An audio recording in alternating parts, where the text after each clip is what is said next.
What's up, everybody? I am going to talk about my favorite comic book character, Batman, and how much I really wish that he would return to episodic television. So far, we have had a plethora of all kinds of DC Universe shows that tease Batman. Like the Arrowverse features all kinds of Batman villains, but no Batman. Gotham was a show that was supposed to be about how Bruce Wayne grew up and became Batman, but there was no Batman, but every Batman villain was in the show. And that just kind of ruined the whole point of Batman, I feel, because at least for my taste, for what I prefer is I prefer Batman being the reason why there were so many crazy criminals out there. Like before Batman, there was just like street level muggers and thugs and gangsters like the Falcones and the Maronis and all those different crime families, right? And then Batman stepped in to smash their superstitious ways, and things like that. And that caused other criminals to step their game up. And then you started getting people like the Red Hood and Riddler and da-da-da. And they started getting, and it escalates from there.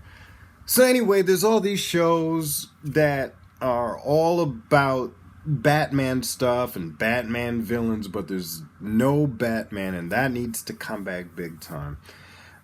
We keep getting these movies, like the Nolan trilogy was good enough because it gave us 3 films to explore Batman, the character of Bruce Wayne, but I think it kind of got bogged down with sharing screen time with villains and their motivations and things like that.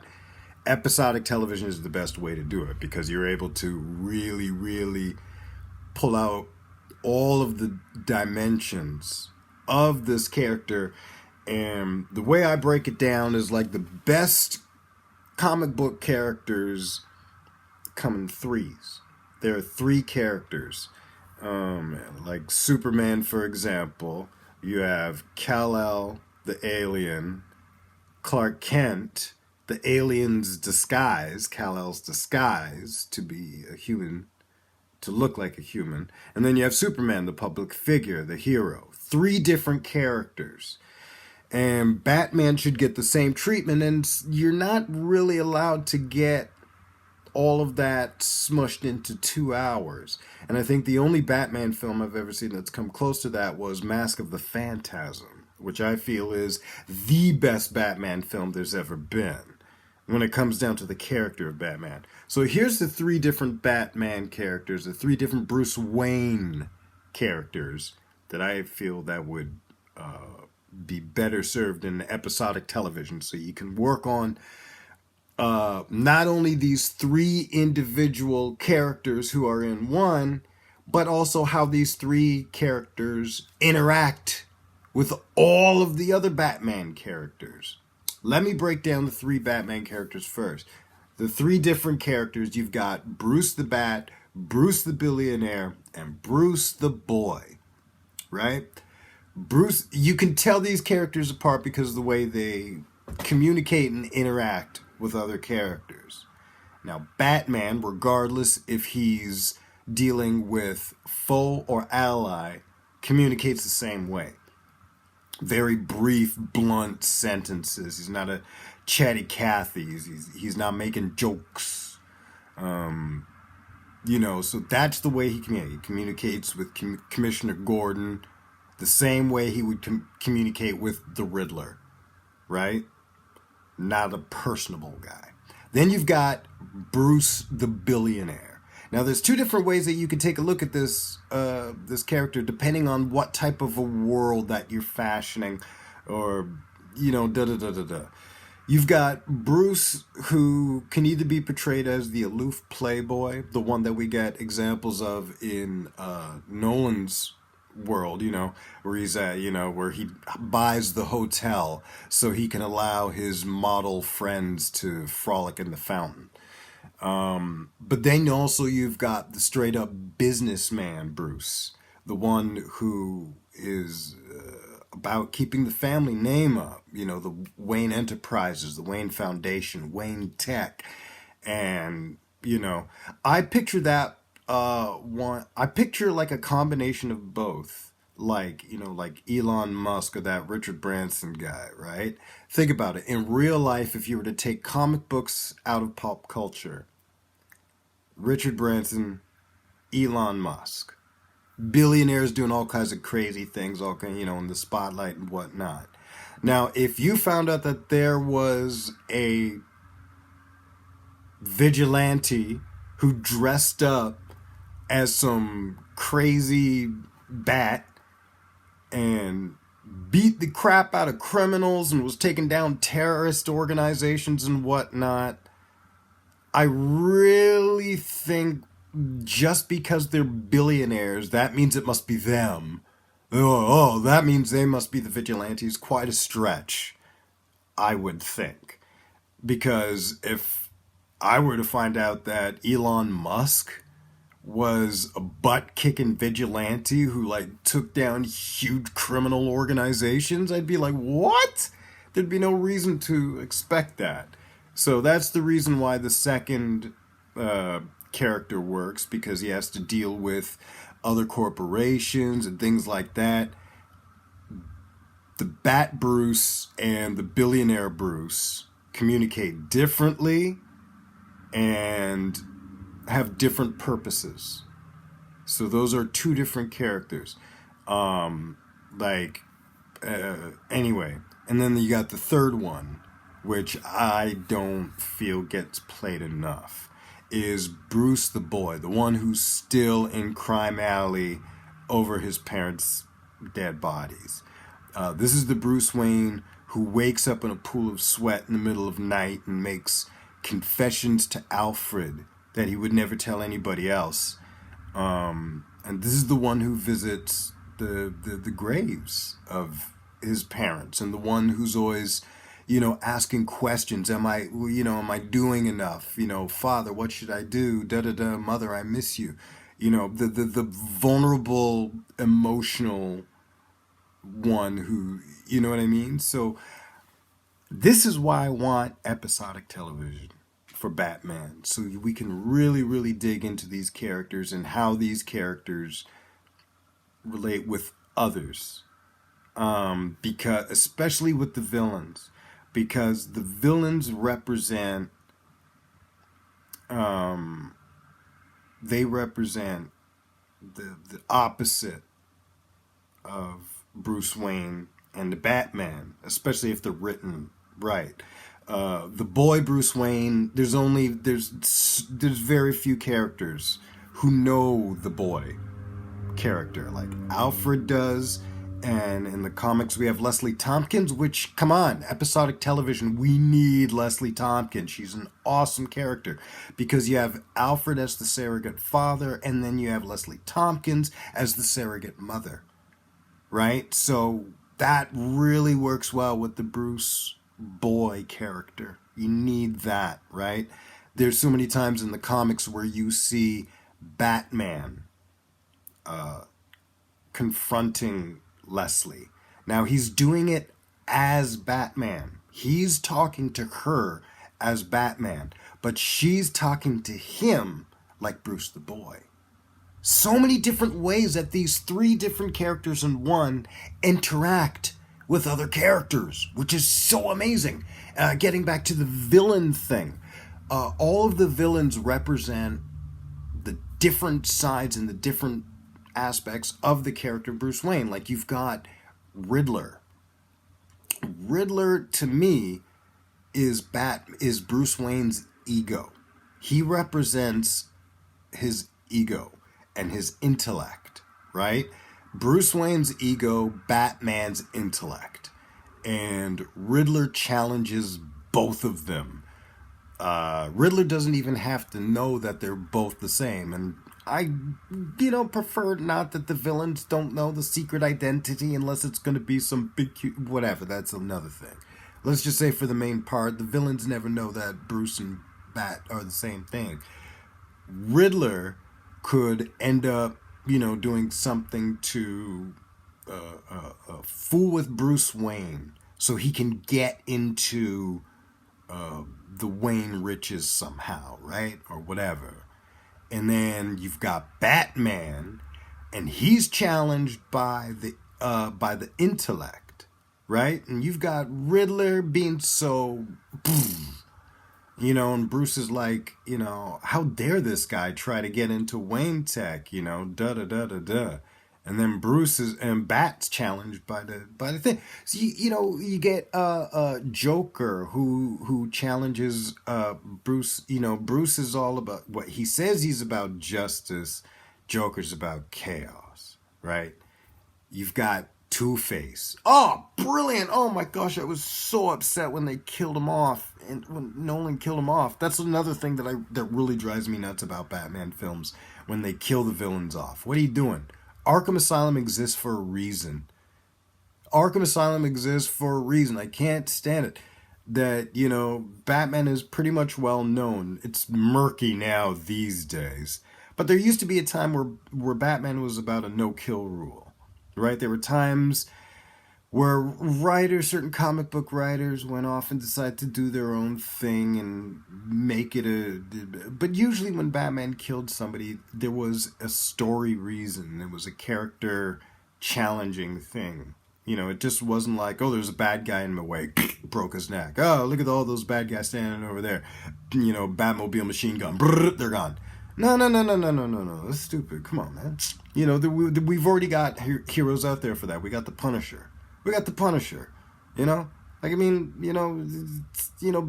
I don't know if I'm not going to get into all that. Sorry. This is why I wish I had editing software so I can trim this down, because I've totally lost track now. Episodic television, treating the character Bruce Wayne right, and respect to his relationship with the different characters.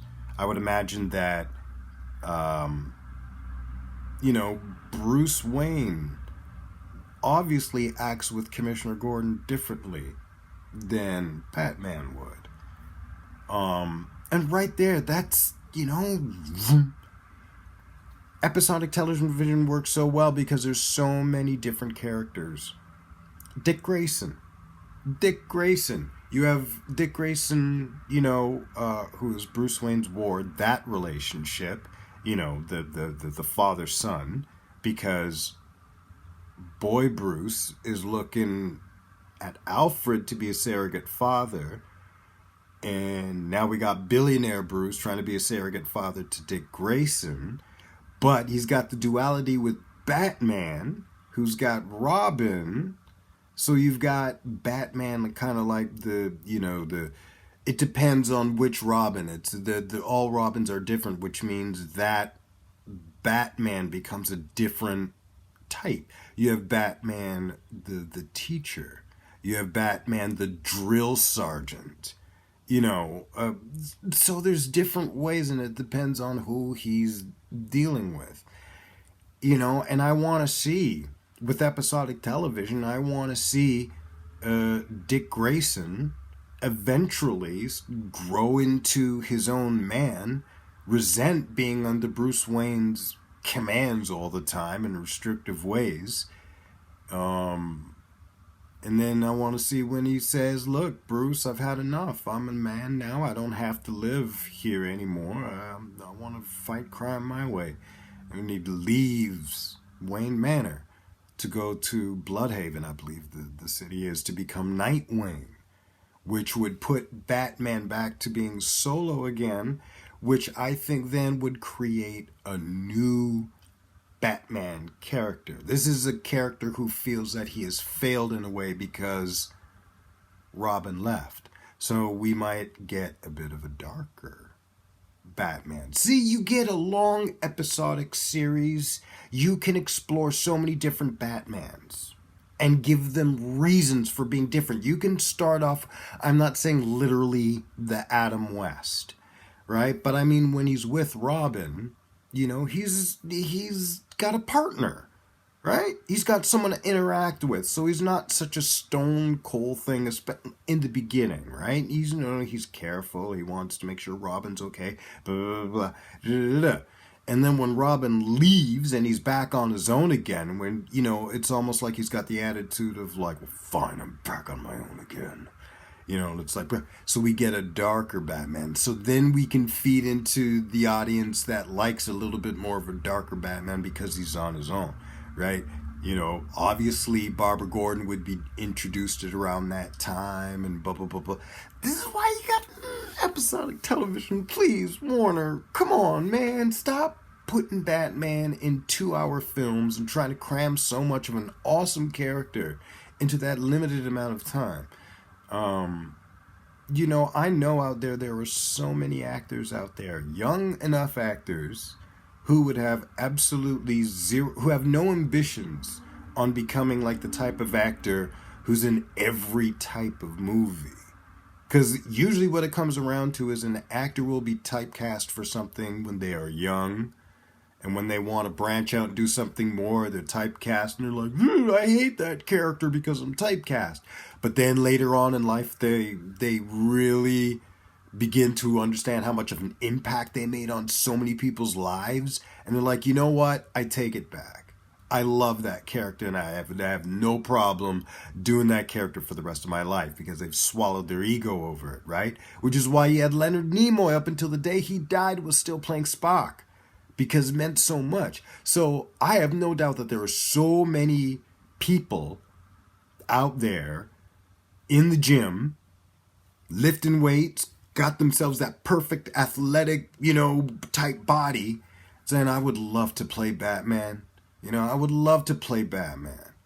And they don't have enough of an ego where they want to do Shakespeare. They don't want to do this. Good grief, you write the show well enough, you're going to give that guy enough acting, freedom to be able to play Batman, to play Bruce Wayne, and to play the boy. So you're sitting there thinking, well, that means you got to get yourself a pretty damn good actor. Not necessarily, because you're making a comic book movie. He has to be good enough that he can just do that.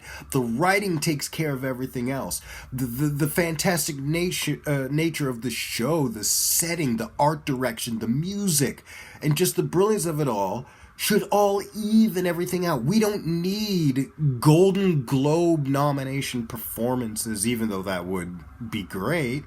All you need is somebody who's dedicated to the performance just to make it go. And you could have an actor who could start when he's 22 years old and play it until he's 40 if he wanted, right?